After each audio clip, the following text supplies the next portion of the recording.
I think it's been 7 years or so since we first sat down. That's right, and I guess that was before I was CEO. That's right. Yes, before you were CEO. That's right. We go way back. That's right. Now.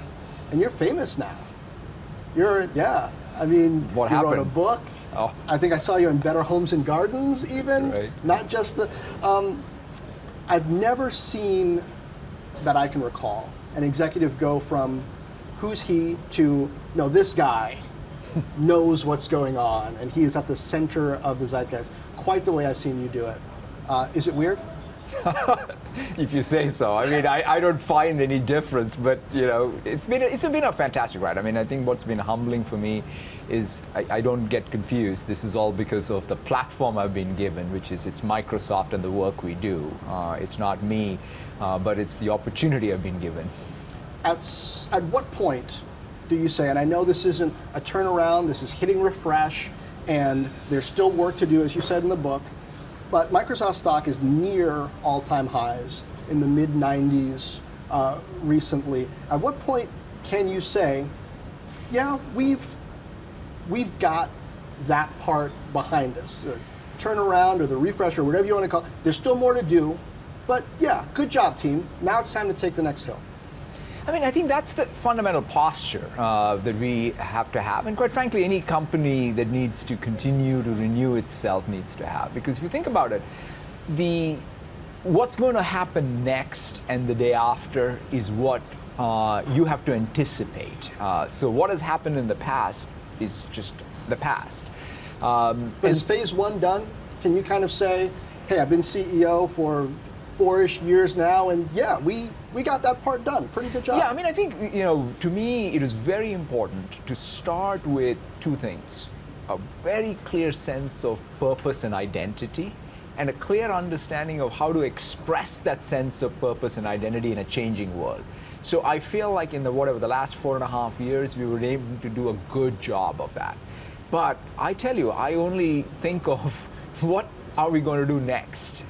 Because that sense of purpose will have to remain constant. And our culture that allows us to move forward has to remain constant. But there's going to be a lot of churn about, hey, the world's going to change and we will have to change with it, and in fact, ahead of it. Speaking of a sense of purpose, you said something interesting recently. You said, that's what I want my legacy to be, that anyone who joins our company is able to connect their personal passion and use Microsoft as a platform to realize it. What's your personal passion?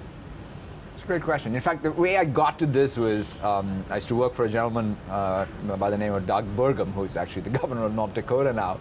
He had said this to me. I was probably in my mid-30s. He says, wow, we spend far too much time at work for it not to have meaning. And that's when I said, why am I at Microsoft? What is it that gives me the energy at Microsoft day in and day after? And it is mostly because of the platform it creates for me to be able to connect with what I'm passionate about. Take accessibility. It's something that I personally am super passionate about. But Microsoft's given me an amazing opportunity to be able to take that passion, connect it to real work, and see its impact in the world. And I think that's true for the 100,000 people here. It's the local communities, the countries we work in, the sectors of the economy, education, health. That broad spectrum impact that Microsoft has is the opportunity that it creates for every one of our employees. But what defines me, I think, is curiosity, love of ideas, and the ability to translate that into impact. Some of that you just shared about accessibility is a good segue into Build and some of the announcements that you're making at the developer conference. I was looking at what you said 4 years ago when we sat down here in Redmond about why Microsoft is leading with mobile and cloud, and it sounds exactly right in terms of what is important in the space. Do the same for me, if you will, with artificial intelligence. What are the necessary ingredients for a company to excel in AI, be a mega scale player? Yeah.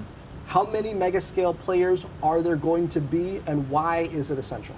Yeah. So let me, first of all, the world that we're entering, and in fact we're in the midst of this massive transformation, is what I describe as an intelligent cloud and an intelligent edge.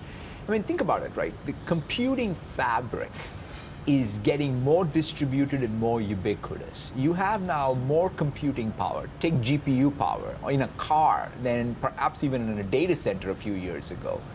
You have a microcontroller with this Azure Sphere that we just recently announced. Every microcontroller out there in your fridge or in any drill is going to have compute power.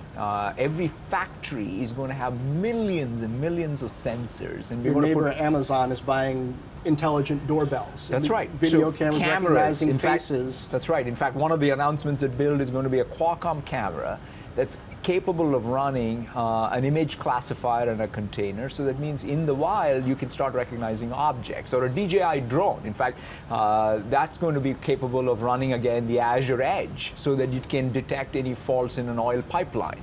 So computing is becoming ubiquitous. And that means data is getting generated in large amounts. And so once you have that, then what you do is you do AI on it, which is you reason over large amounts of data using all this compute power to give yourself, in whatever app, in whatever field, that predictive power, that analytical power, that capability to automate things. So do you have to be a mega scale player in either cloud infrastructure or in data to really be able to play in that then? I think that in our business, there is absolutely scale. I mean, if you think about Azure, we have 50 data centers, more than anybody else in terms of regions, actually, data center regions.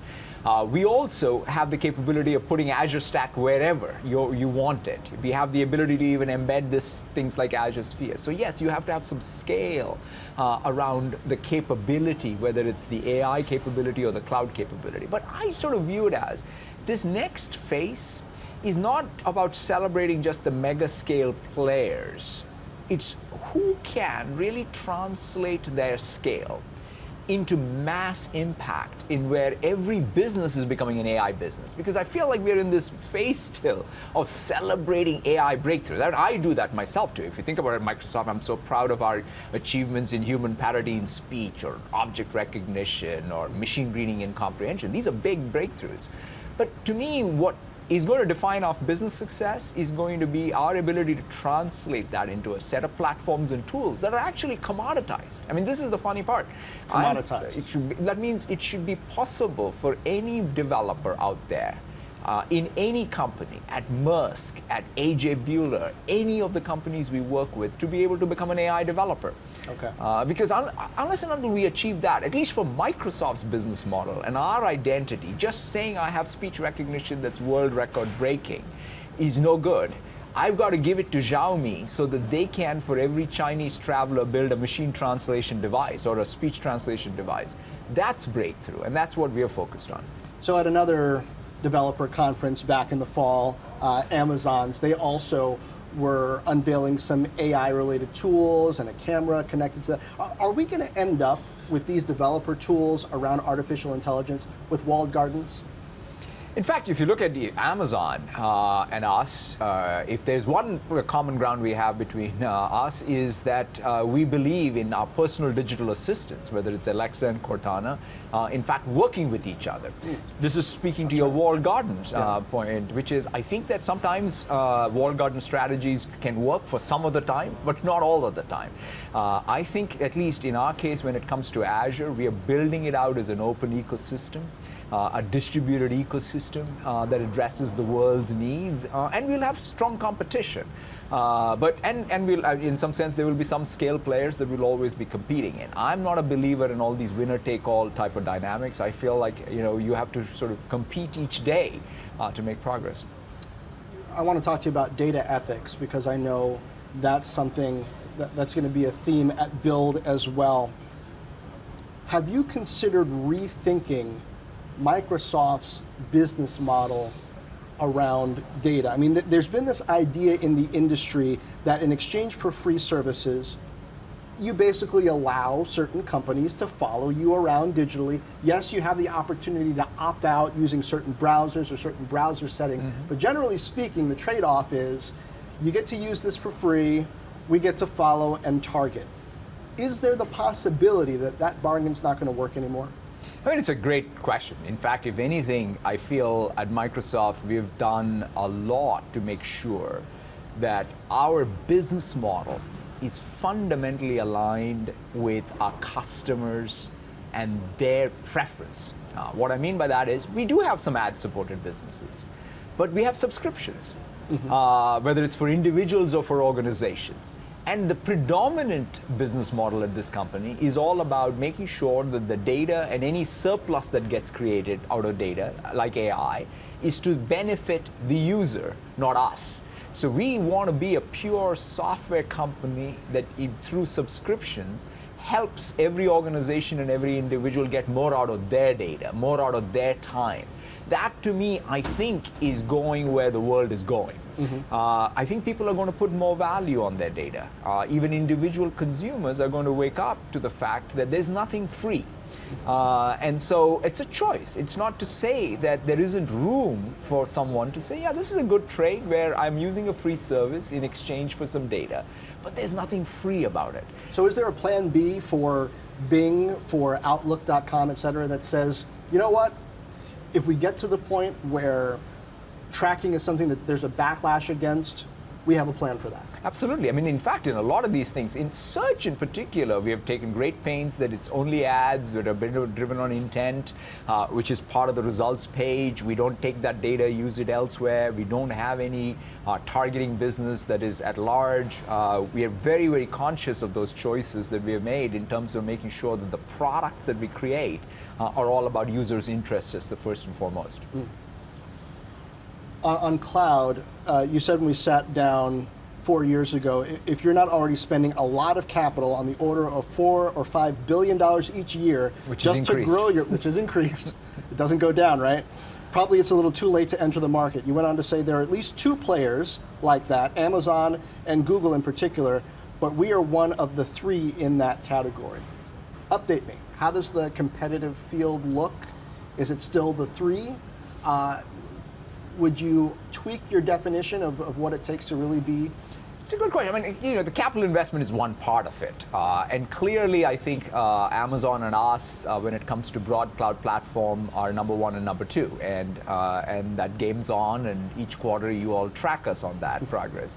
And Google's also in there and, you know, obviously have a lot of money and a lot of capital and are investing a ton.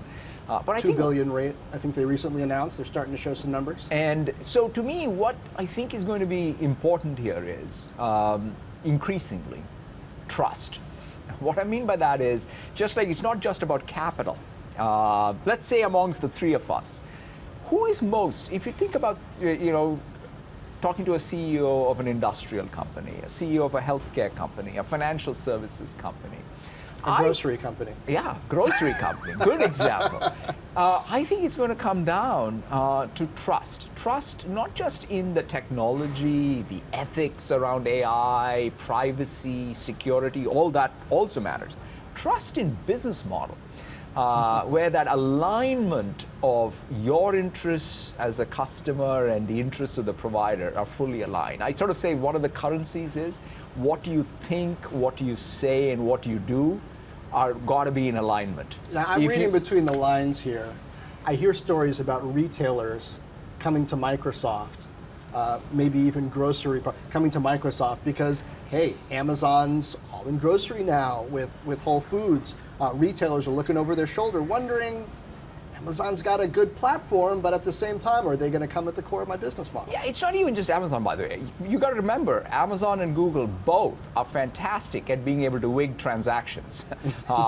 You know, so it's not that, you know, Google is somehow more friendly to retailers. They have a nice two-sided market that they can subsidize one to advantage other. And also, by the way, the advertising business is just so funky, which is it's sort of second-priced auction. I've never seen business models where there's more demand, there is higher prices.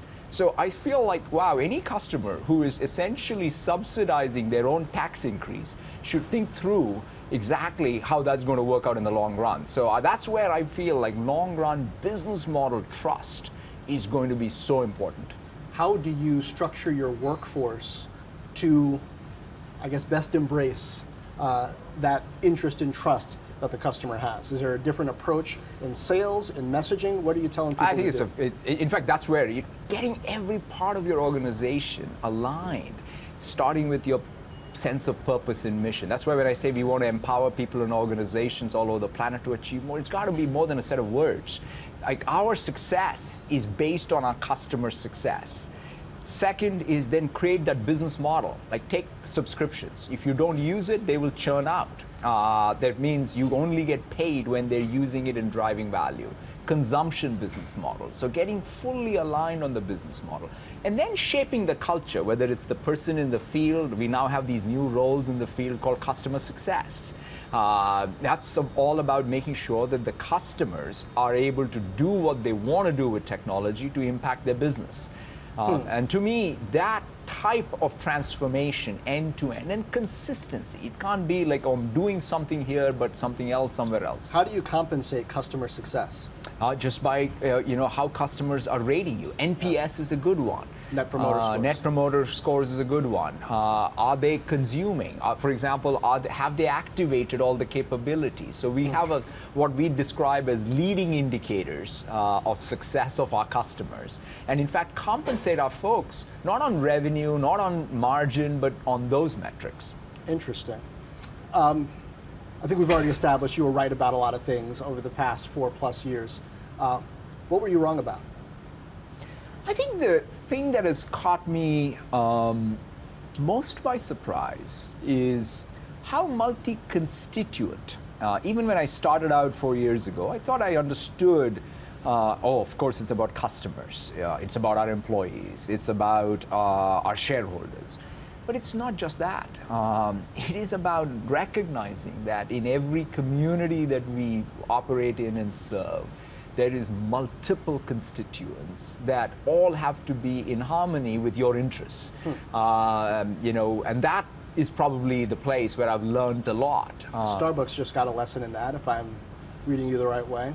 Somebody who's in your store, you've made a certain brand promise, they haven't bought anything necessarily, but they can have a big impact on the perception of your brand. Yeah, by the way, I'm on the board of Starbucks, and I think that Starbucks and Kevin and team responded, to something that was a brand promise and what the expectation was very well. And I feel like they've set the bar, in fact, of how it's not about sort of being perfect.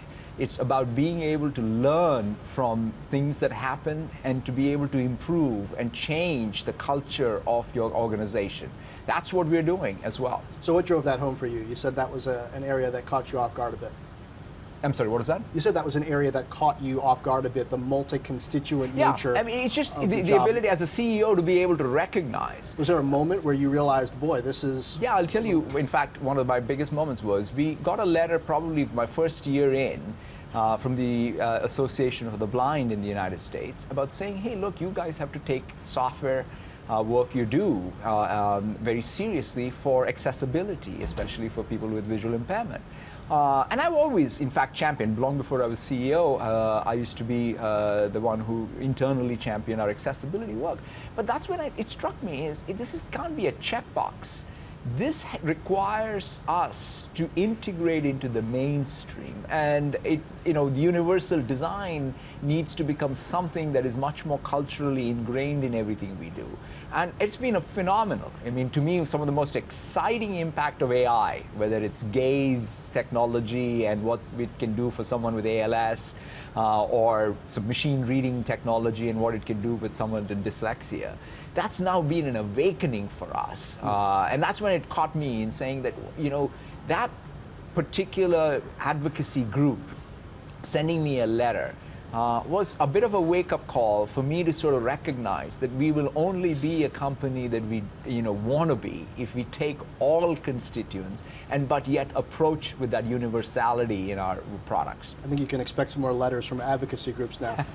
What do you have new around that, specifically accessibility at Build? Yeah, so one of the things that we did last year was something called AI for Earth. The idea is not just build technology and advances in AI, but to use it to fund organizations, research that are going to really turn, in that case, AI for things like tackling climate change or creating an early warning system for Zika or what have you. And so we're now going to take that same approach for AI for accessibility. So we are putting a $25 million grant, which is going to be available to research institutions and other nonprofits to be able to take advantage of and use AI tech to solve some of the accessibility challenges out there.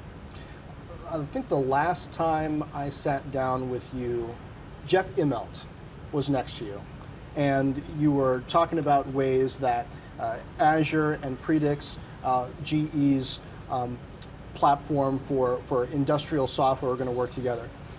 GE is announcing that they're cutting their digital unit by more than 25% this year, but the industrial internet moves on. Are you going to do anything within Microsoft to pick up the slack for what companies like GE might cut back, different partnerships? In fact, we just were coming back from Hanover, where the biggest industrial conference happened, and it's stunning to see. Microsoft would go to Hanover in the past. We had an embedded business, but this has now become a main show for us. If you look at the number of announcements coming out, with this fundamental fact that Azure, along with Azure Edge, is becoming built into every modern factory. I mean, one of the things I even talked about in our earnings last quarter was Toyota material handling. Literally, they're taking the material handling in a particular modern factory that they're building, a digital factory, using drones to fly through to optimize the pallet routing and optimize the entire supply chain efficiency. Or Bueller, in fact, that's another company, but most of the corn in the world goes through their machines. And it turns out that if you really want to protect the food production of the world as it relates to corn, you want to detect any toxin early on. They're using computer vision at the edge to be able to, in their machines. Already, and we're working with them. So to me, being able to sort of translate what I think of as our AI prowess or our cloud and its edge into these industrial applications, those are the killer apps. That's what I celebrate. Closer to home, there's this tension between big tech and the communities around big tech. Not just in Seattle area, also seen it in Silicon Valley in particular, but in Seattle right now, Seattle proper, there's this proposal for a head tax. Basically, I think it's $500 for every worker, just for big companies, and to pay for homeless services. My gut says this isn't really so much about homeless services as perhaps it's this tension between, boy, these big tech companies are raising the standard of making it more expensive, gentrifying. It's good for some people, but not good for everybody. We need them to give something back. Is that your view on what this is really about? And what does a company like Microsoft, any big tech company, do to perhaps better this, change the narrative, move the debate forward? I mean, it's the right dialogue for us to have, first of all, because in some sense, I've always believed that if just a few multinational companies are the only companies that are getting bigger and more profitable, and then the rest of the economy is not showing the same vibrancy, employing people, and in general inequality increases in society. That's not stable. That's not stable for any liberal democracy. So is the tax a good idea? Is it the answer? I don't know whether that particular tax is a good idea, because you've got to make sure, basically, because all taxes can create unintended consequences for economic growth. So you've got to think it through. It's a system.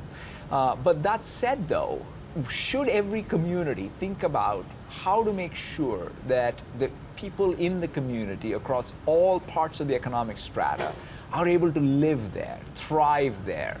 Absolutely. If there is what you call gentrification and the housing expenses are just going up, that's no solution. Our own employees will not want to live in a non-diverse community over time. So we will have to have responsibility, quite frankly, in every community, not just in Seattle, not just in Redmond, but in every country we operate in. That's why I think as a multinational company, every time I go into any capital or any city or any community inside the United States, I always ask myself, how many people around Microsoft, how many partners, who do they employ, what are their median salaries, what is the opportunity? Without that, I don't think Microsoft continues to thrive. But what do you do differently to get a different result? I remember 15 years ago living in Silicon Valley, sitting down, having this conversation with the Silicon Valley leadership group. Boy, it's really expensive. It's hard to recruit workers into Silicon Valley, but housing prices there are up at least 2.5x since then. Yeah, no, I think on this particular one, there are some solutions. I think we should, first of all, collect the data and say, wow, there is ways to create I would say low-cost housing and accessibility to low-cost housing in these urban centers so that we don't have just runaway costs of housing. I think some of these things, whether it's runaway costs of our healthcare, runaway costs of our education, or runaway costs of housing, these are challenges that I think have to be, and market forces should work to solve those problems. There's a U.S. trade delegation in China right now trying to work some things out.